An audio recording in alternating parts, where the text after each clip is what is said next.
Ikaw ba si Nonong Noo? Oo. Bakit? Maaari ba kitang makausap ng sarilinan?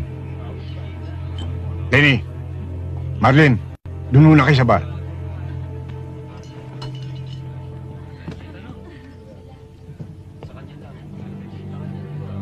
Marahil kilala mo na kung sino ko.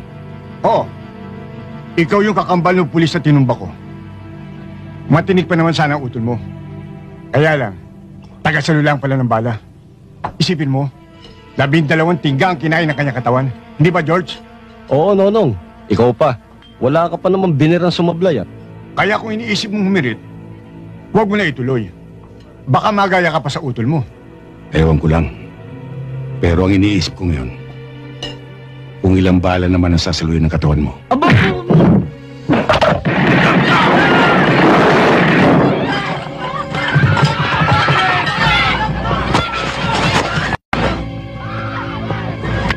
Hindi muna kita ibobol ngayon. Para tingin mo sa mga kasama mo. Susunod na sila.